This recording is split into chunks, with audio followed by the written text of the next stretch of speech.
अशहदु अन्ना अलिय्यन वलियुल्लाह।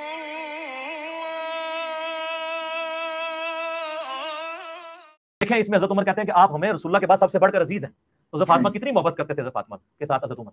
उनको वो पहला हिस्सा नजर आया, अगला नजर ही नहीं आया कि उन्होंने कहा मैं अगला आ जाऊंगा तेरे। नाउज़ु बिल्लाह मिन ज़ालिक। ये किसी की जुर्रत नहीं ऐसी बात करते। तो मैंने इसके बाद खिलाफ आवाज बुलंद की कि मैं इस रवायत को सही नहीं मानता। और वो कैसे? मौलाना इसाक साहब उन दिनों जिंदा थे, मैंने उनसे चीज को डिस्कस की थी। उनका बेटा ये रवायत जाली है। मैंने कहा क्यों? वो कहने लगे इसमें जो रावी है ना हजरत उमर का गुलाम जैद बिन असलम, और असलम जो है हजरत उमर का गुलाम था। हजरत उमर का गुलाम असलम उस वक्त हजरत उमर की गुलामी में नहीं आया था जिस जमाने का ये वाकया रिपोर्ट कर रहा है। तो रुको जरा, सबर करो, बोला धक्का बुक्की नहीं करने का, आराम से लेने का। हाँ, आज मुसन्नफ इब्न अबी शैबा की एक रिवायत को हम डिस्कस करेंगे। उस रिवायत में क्या लिखा है, जिसे शो को इस्लाम वन ऐप के अंदर जाकर वो पढ़ ले उसका मतन कि उसके अंदर लिखा क्या हुआ है। मुसन्नफ इब्न अबी शैबा 38199 नंबर हदीस कि जिसका ताल्लुक है हजरत फातिमा ज़हरा सलामुल्लाह अलैहा की शहादत के साथ। तो हम बड़े मोहतात अंदाज में कोशिश करेंगे कि गुफ्तगू करें कि ताकि किसी मुसलमान भाई की दिल आजारी भी ना हो और जो मैसेज है वो भी कन्वे हो जाए। जी अली भाई स्टार्ट कर सकते हैं आप। जी सर, सबसे पहले मैं मेरी तरफ से आपको और सब देखने वालों को अस्सलाम वालेकुम। वालेकुम सलाम। तो उसके बाद अर्ज करना चाहूँगा कि मैंने ना रिसेंटली मोहम्मद अली मिर्ज़ा साहब का ना एक क्लिप देखा है। तो उसमें ना वो कुछ इल्म हदीस को डिस्कस कर रहे थे, और मैंने जैसे लास्ट टाइम आपके साथ बात किया ना, तो उसमें मैंने कुछ देखा कि वो कुछ चीज़ों के अंदर दो नंबरी कर रहे थे। तो इसमें भी उन्होंने इसी तरह का काम किया। तो मैं अभी फ़िलहाल ना बजाय खुद कोई तमीज़ बांधने के, मैं चाहता हूँ कि मैंने एक वीडियो का लिंक आपके साथ शेयर किया, आप इसको ओपन करें तो हम देखते हैं कि मोहम्मद अली इंजीनियर साहब खुद ही अपने बारे में क्या कहते हैं, और वो उस रवायत का तारुफ उन्हीं की ज़ुबानी एक दफ़ा सुन लें आप। ठीक है, ठीक। और ये फिटिंग नहीं बैठती है। बाकी एक इसमें मैं अर्ज कर दूं खतरनाक बात। अल मुसन्नफ इब्न अबी शैबा में एक रवायत है कि हजरत अली के घर में खिलाफत के हवाले से मशवरे चल रहे थे। अगरचे हजरत अबू बकर सिद्दीक को वो एक हासाती तौर पर सकीफा बनी साइदा में खलीफा चुन लिया गया। उस रवायत में आता है कि हजरत उमर आए और सईदा फातिमा के घर के बाहर खड़े होकर उन्होंने कहा, ए फातिमा, आप रसूलुल्लाह की बेटी हैं और हमें दुनिया में रसूलुल्लाह के बाद सबसे बढ़कर अजीज है।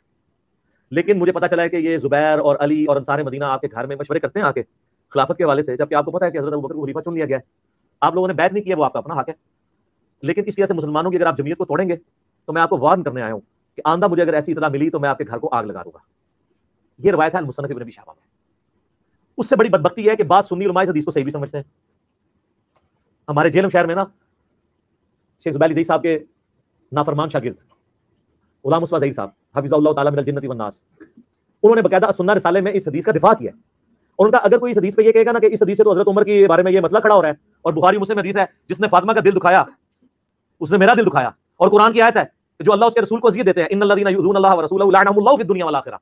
दुनिया और आखिरत की जिंदगी में अल्लाह की लानत है उन पे, उनके लिए अज़ाब तैयार कर रखा है। तो कहते हैं मैं उनको ये जवाब दूंगा कि इससे तो फातिमा की फजीलत साबित हो रही है कि देखें, इसमें हजरत उमर कहते हैं कि आप हमें रसूलुल्लाह के बाद सबसे बढ़कर अजीज हैं। तो हजरत फातिमा कितनी मोहब्बत करते थे हजरत फातिमा के साथ हजरत उमर। उनको वो पहला हिस्सा नजर आया, अगला नजर ही नहीं आया कि उन्होंने कहा मैं अगला आ जाऊंगा तेरे। नाउज़ु बिल्लाह मिन ज़ालिक। ये ना इन्होंने यहाँ पे एक मुहद्दिस का जिक्र किया, गुलाम मुस्तफ़ा ज़हीर साहब। वो आज के दौर के बकौल इनके बहुत बड़े जी जी। मुहद्दिस हैं, और जुबैर अली ज़हीर साहब के शागिर्द हैं वो। ठीक है, तो गुलाम मुस्तफ़ा ज़हीर साहब के बारे में इंजीनियर साहब खुद ही क्या कहते हैं, ये ज़रा मैं एक वीडियो चला के आपको दिखाना चाहता हूँ। जी जैसे जरूर मैं, चलाएं। हाँ जी, जी जी। ये मैं एक ना वीडियो आपके साथ शेयर कर रहा हूँ, वो दूसरी वीडियो हम उधर से ही चलाएंगे। आप ये ज़रा ओपन करें, इसमें से गुलाम मुस्तफ़ा ज़हीर साहब का ना तारफ़ ज़रा मैं आपको करवा दूँ इंजीनियर साहब की ज़ुबानी। ठीक है, ठीक हो। ये ज़रा शेयर करें इसको। इस हवाले से और उनकी तहकीम भी आ रही है। और पाकिस्तान में तो शेख जुबैर साहब के जो शागिर्द हैं गुलाम मुस्तफा ज़हीर साहब, यानी वो अस्मा और रिजाल के इल्म में उनके पाए का कोई बंदा नहीं है। बाकी जो उनसे इल्मी इख्तिलाफ या उनके हमसे वो अलग बात, हम इसकी जो पॉजिटिव चीज़ है उसमें कदर करते हैं। ठीक है, तो जैसे इमरान खान साहब के जो मुखालफीन है वो उनसे हर मसले में इख्तिलाफ कर सकते हैं, लेकिन क्रिकेट की फील्ड में तो नहीं कर सकते ना। मुझे भी उनसे इख्तिलाफ है। वो बाज़ औक़ात जो है वो ऐसे अल्फाज इस्तेमाल करते हैं जो कि मतलब मजलिस ओपन मजलिस में वैसे अल्फाज नहीं इस्तेमाल करने चाहिए, लेकिन इसकी बुनियाद के ऊपर मैं उनकी क्रिकेट की एक्सपर्टीज का तो रद्द नहीं कर सकता। इवन नजम सेठी साहब का मैं सुन रहा था अगले दिन, उन्होंने कहा कि इमरान खान साहब अगर पीएसएल का फाइनल देखने के लिए आए तो मैं उनकी गाड़ी का दरवाजा खुद खोलूंगा। क्रिकेट की फील्ड में तो हम उनको अपना इमाम ही मानते हैं। तो इस तरीके से इस मामले में यानी गुलाम मुस्तफा ज़हीर साहब जो है उनसे आप रब्ता कर सकते हैं। तो उनका आपको नंबर जो है उस्मान मिल जाएगा। ठीक है, आप उनसे रब्ता करें, लेकिन मेरे रेफरेंस के बगैर कीजिएगा आप। हाँ जी, इस वीडियो में ना इंजीनियर साहब खुद इस बात का बरमला इजहार कर रहे हैं कि गुलाम मुस्तफा ज़हीर साहब जो है ना, वो अस्मा और रिजाल के इल्म में बड़ी बेहतरीन शख्सियत है। अस्मा और रिजाल के इल्म को वो बहुत सही तरह से जानते हैं। ठीक है, एक और वीडियो क्लिप अगर मैं चलाऊं तो वो भी शेयर कर देंगे ताकि गुलाम मुस्तफा साहब का जो है वो सही तरह से तारुफ हो जाए। ठीक है। जी, इसमें देखें ये क्या कह रहे हैं। और मुस्लिम के ऊपर हमारा यही मौकिफ है। इसकी बाकी निटी-गिटीज़ के हवाले से आप किसी अस्मा और रिजाल से जो वाकफियत रखने वाले डिटेल के साथ लोग हैं, उनके साथ राब्ता करें, गुलाम मुस्तफा ज़हीर साहब के साथ राब्ता करें, वो इसकी निटी-गिटीज़ आपको समझा देंगे, क्योंकि ये मेरी फील्ड नहीं है। मैं जो हूँ वो इस हवाले से नकाल हूँ, जो किताब व सुन्नत में आया हुआ है उसको नकल करता हूँ। मैंने कभी दावा नहीं किया कि मैं अस्मा और रिजाल का मास्टर हूँ या कोई मैं मुहद्दिस हूँ। मैं जो व्हील इन्वेंट हुआ है वो मैं आपको व्हील बेचता हूँ, ठीक है। अगर व्हील में कहीं खराबी मौजूद है तो वो बनाने वाली कंपनी से आप राब्ता करेंगे। चूंकि बुखारी मुस्लिम के बारे में हमारा मौकिफ ये है कि ये आपने सुना, इसमें ये खुद कह रहे हैं कि हाँ। अगर आपने किसी एक चीज़ के बारे में तहकीम या पता लगाना हो कोई शय सही है या ज़ईफ़ है तो गुलाम मुस्तफ़ा ज़हीर साहब से रब्ता करें। और ये इनकी फील्ड ही नहीं है कि ये किसी की चीज़ के ऊपर हुक्म लगाएं कि वो चीज़ सही है या गलत है या ज़ईफ़ है या उसके लिए क्या हुक्म है। इसके लिए ये खुद कह रहे हैं कि गुलाम मुस्तफ़ा ज़हीर साहब से रब्ता करें। मैं दोबारा आपको सुना देता हूँ, ये सुनिएगा जरा। बुखारी और मुस्लिम के ऊपर हमारा यही मौकिफ है। इसकी बाकी निटी-गिटीज़ के हवाले से आप किसी अस्मा और रिजाल से जो वाकफियत रखने वाले डिटेल के साथ लोग हैं, उनके साथ राब्ता करें, गुलाम मुस्तफा ज़हीर साहब के साथ राब्ता करें। ठीक है जी, मतलब ये खुद ठीक कह हो। रहे हैं कि बुखारी मुस्लिम के अलावा अगर किसी किताब के बारे में आपने हुक्म लगवाना है या कुछ पूछना है तो जो अस्मा और रिजाल के माहिर हैं उनसे रब्ता करें। और उनमें सबसे पहले इन्होंने नाम लिया गुलाम मुस्तफा ज़हीर साहब के बाद। मतलब गुलाम मुस्तफा ज़हीर इनके नज़दीक बहुत बेहतरीन आलम है इस वक्त पाकिस्तान में जो अस्मा और रिजाल को जानते हैं, और ये इनकी फील्ड नहीं है। मतलब ये अस्मा और रिजाल को नहीं जानते, खुद कह रहे थे, और ना ये तहकीम कर सकते हैं क्योंकि ये इनकी फील्ड नहीं है, ये सिर्फ नकाल है। मगर गुलाम मुस्तफा ज़हीर साहब जो है वो अस्मा और रिजाल के आलिम माहिर हैं। तो अब यहाँ पे ये जो पहली वीडियो हमने शेयर की थी उसमें थोड़ा सा पीछे आप दोबारा उसको शेयर करें, उसमें देखें वो कह रहे हैं, खुद उन्होंने कहा है कि गुलाम मुस्तफा ज़हीर उसको सही कहते हैं। तो भाई जो इस फील्ड के माहिर हैं गुलाम मुस्तफा ज़हीर साहब, जब वो इसको सही कहते हैं तो फिर आपको क्या तकलीफ है? आप क्यों गलत कहते हैं? आप तो इस फील्ड के माहिर ही नहीं है, आपको तो पता ही नहीं है इस फील्ड का। ये जरा वीडियो ओपन करें, मैं आपको उसमें ना दोबारा वो चीज रिमाइंड करवाऊं। सुन्नी उलमाए इस हदीस को सही भी समझते हैं। उससे बड़ी बदबख्ती है कि बाद सुन्नी उलमाए इस हदीस को सही भी समझते हैं। हमारे जेलम शहर में ना शेख ज़ुबैर अली ज़ई साहब के नाफरमान शागिर्द गुलाम मुस्तफा ज़हीर साहब हफिज़हुल्लाह तआला मिनल जिन्नति वन नास, उन्होंने बकायदा सुन्ना रिसाले में इस हदीस का दिफा किया। देखिए, पहले वो अस्मा और रिजाल के माहिर थे और पहले वो इस चीज के बहुत ज्यादा, अब वो क्या है, अब वो जो है वो ज़ुबैर अली ज़ई साहब के नाफरमान शागिर्द हो गए हैं। क्यों? क्योंकि उन्होंने मोहम्मद अली इंजीनियर साहब के मुताबिक रिएक्ट नहीं किया। तो इंजीनियर साहब ये कौन सी दुनिया है सर जी? और बदबख्ती है, इसको सही मानते हैं इस हदीस को कुछ हाँ, कुछ मत, ये मतलब बदबख्ती है सही मान। तो सर जी आपको तो फील्ड नहीं है, आप तो इस चीज का माहिर ही नहीं है, आप तो नकाल हैं। जिनका फील्ड है अगर वो सही मान रहे हैं तो आपको क्या तकलीफ हो रही है? इसका मतलब ये है कि आप असल में इल्मी किताबी नहीं है। अगर आप असल में अपने फिरके को बहुत शिद्दत के साथ सपोर्ट करते हैं, इसके अलावा आपका कोई दीन मजहब नहीं है, ठीक है। और ये आगे सुनिएगा क्या कहते हैं। और उनका अगर कोई इस हदीस पे ये कहेगा ना कि इस हदीस से तो हजरत उमर के बारे में ये मसला खड़ा हो रहा है और बुखारी मुस्लिम हदीस है जिसने फातिमा का दिल दुखाया उसने मेरा दिल दुखाया, और कुरान की आयत है कि जो अल्लाह उसके रसूल को अज़ियत देते हैं इन्नल्लज़ीना युज़ूना अल्लाह व रसूलहु लअनहुमुल्लाहु फिद दुनिया वल आखिरह, दुनिया और आखिरत की जिंदगी में अल्लाह की लानत है उन पे, उनके लिए अज़ाब तैयार कर रखा है।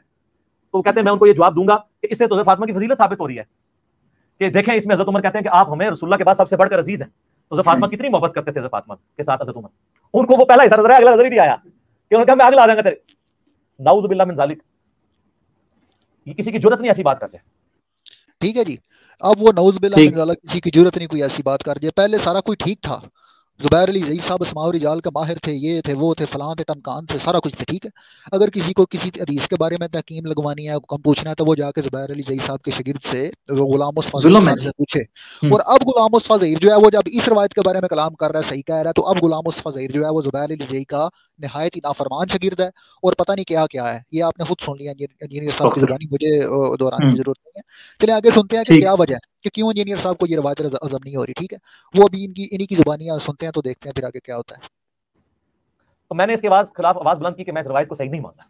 और वो कैसे? मौलाना इसाक साहब उन दिनों जिंदा थे, मैंने उनसे ये चीज को डिस्कस की थी। उनका बेटा ये रवायत जाली है। मैंने कहा क्यों? वो कहने लगे इसमें जो रावी है ना हजरत उमर का गुलाम ज़ैद बिन असलम, और असलम जो है हजरत उमर का गुलाम था। हजरत उमर का गुलाम असलम उस वक्त हजरत उमर की गुलामी में नहीं आया था जिस जमाने का ये वाकया रिपोर्ट कर रहा है।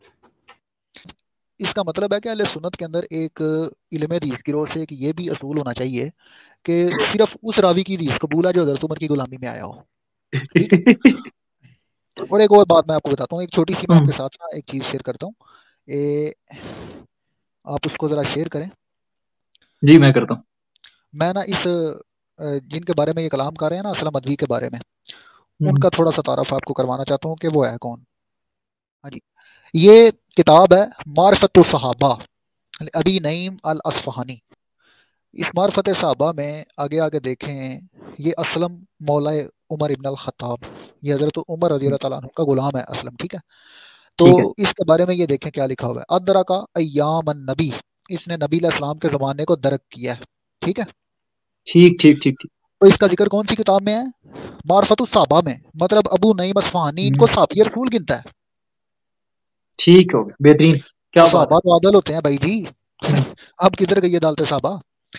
अब ये देखें, इन्होंने अयाम नबी को दरक किया है। और आगे देखें जी, तहजीबुल कमाल, ये मिज़ी की किताब है, अहले सुन्नत के बहुत जय्यद आलिम है। ठीक है, यहाँ पे देखें, असलम अल करशी अल अदवी अबू खालिद व यकाल अबू जैद अल मदनी मौला उमर इब्न खत्ताब, ये हज़रत उमर इब्न खत्ताब के गुलाम है। आगे ठीक है, देखें जी क्या है, अदरा का जमान नबी, इन्होंने नबी अलैहिस्सलाम का जमाना पाया है। तो भाई ये साहबी है फिर। ठीक हो तो गया। साहबी की रवायत पे तो कोई शक नहीं होता, बस साहबा तो आदल होते हैं। ये आगे देखें, ये ज़हबी की किताब है। इस किताब का नाम है तजरीद अस्माउ साहबा, मतलब इसमें साहबा के अस्मा लिखे हुए हैं, नाम लिखे हुए हैं। तो यहाँ पे देखें जी, वही लिखा हुआ है सल्लम मौला उमर अदरक नबी। यहाँ पे अदरक का अयाम नबी नहीं लिखा हुआ, अदरक नबी, मतलब इन्होंने नबी पाक को दरक किया। ठीक है, ठीक हो गया। आगे तहजीब तहजीब है इब्न हजर अस्कलानी की। इसमें आके देखें जी, यहाँ पे भी लिखा हुआ है असलम अल अदवी मौला अबू खालिद व यकाल अबू जैद। ठीक है, अदरा का जमान नबी, इन्होंने नबी अलैहिस्सलाम का जमाना पाया है। आगे आ जाए जी, आगे अल असाबा फी तमीज़ साहबा, ये इब्न हजर अस्कलानी है। ठीक है, ठीक हो गया। तो इन्होंने तमीज़ साहबा में असलम मौला उमर, इनको यहाँ पे इन्होंने भी नबी अलैहिस्सलाम का साबी गिना है। और यहाँ पे देखें क्या लिखा हुआ है, उन्होंने रसूलुल्लाह के हमरा 2 सफर किए, मतलब ये नबी पाक ठीक। के साथ 2 सफरों में शामिल थे। तो भाई ये साबी हैं। हम्म। ये देखें, असदुल गबा फी मारफत साहबा, इब्न असीर जज़री की किताब है। इसमें भी उन्होंने असलम मौला उमर रज़ियल्लाहु अन्हु, मतलब हजरत असलम को ठीक हो नबी गया। अलैहिस्सलाम का साबी गिना है। और ये देखें, उन्होंने नबी के ज़माने को पाया है। ठीक है, ठीक उन्होंने है। नबी के साथ 2 सफर किए। आगे देखें जी, अल कमाल तहजीबुल कमाल फी अस्मा रिजाल, इसमें भी ये असलम मौला उमर है। ठीक है जी, आगे आके देखें जी, मैन अदरक नबी इन्नहु साफ फरमान नबी, इन्होंने नबी अलैहिस्सलाम के साथ साथ लिखा सफर। हुआ है बकायदा कि ये हजरत उमर के गुलाम वाले वो शख्स हैं हाँ जी, वही बकायदा। है असलम अदवी, मशहूर आलम शख्सियत है।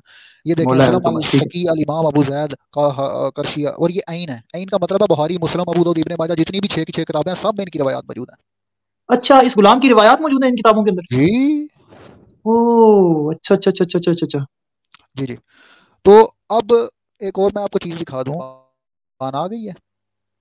हाँ जी, आ गया, इब्ने हिब्बान आ ये गया, इब्न सही इब्ने हिब्बान है, हिब्बान। इब्न हिब्बान के अंदर ये देखें। हाँ हाँ, सही इब्न हिब्बान। इसके अंदर ये लिखा हुआ है, इन्ना सहाबा कुल्लुहुम अदूल लैसा फीहिम मजरूब वला ज़ईफ, कि जितने भी सहाबा हैं सारे के सारे अदूल हैं, मतलब इनमें कोई किसी किस्म का नक्स नहीं है, ना इनमें कोई किसी पर जिरा हो सकती है, और ना ही किसी में कोई ज़ौफ है, ना ही कोई ज़ईफ हो सकता है। ठीक है, ठीक है। दल्ला ज़ालिका अला अन्नहुम कुल्लुहुम अदूल, ये इस बात की दलील है कि ये सारे के सारे जो हैं सहाबा वो अदूल हैं।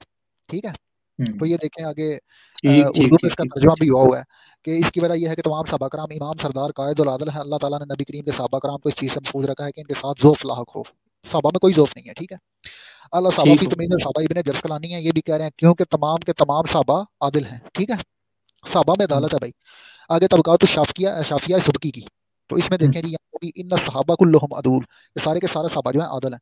तो अब असलम अदवी साहबिया मेरे भाई, तो इंजीनियर साहब उसके ऊपर कह रहे हैं कि असलम अदवी ने वो किससे सुना है, और ये वो सारा जो है ना, मतलब ये अजीब बात है। ठीक है, रावी कमजोर है, और उसके अंदर ये खराबी ये है कि वो हजरत उमर को उस टाइम गुलाम ही था। भाई गुलाम हो हाँ, तो क्या हदीस रिवायत नहीं कर सकता?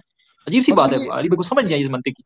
अजीब बात है ना। देखें वो मौलवी साहब साहब के कहने पे इन्होंने कहा कि वो जो है ना, वो हम उसको नहीं मानते, और ये वो ऐसा वैसा। ठीक है, तो अब ये ठीक है। चेक करें जी, आगे सुनते हैं आगे क्या कहते हैं।